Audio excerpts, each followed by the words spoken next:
Welcome back to the MS Word video series. In the last class, we discussed about the options like bold, italic, underline, and strike through. And in this class, we are going to cover some other options. In this video, I'm going to tell you that how you can, if you want to change the color of this font, you can also do that. Simply you have to click here. After clicking here, you have to choose the color, which color you want. After selecting the color, if you want to change the style, you can also do that. You have a lot of styles. The name of this option is text effect and typography. From here, you can get a lot of designs from here.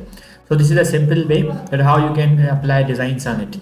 After that we have some other options. If you want to remove these all the things, and if you want to italic, underline, make it now. If I want to remove this, I have to select this one here, and here's the option. The name of this option is clear all formatting. If you click on this option, it will remove the all design, all formatting from the text. You have to click on it. As you can see, it has removed all the things, so font style, details, and all things.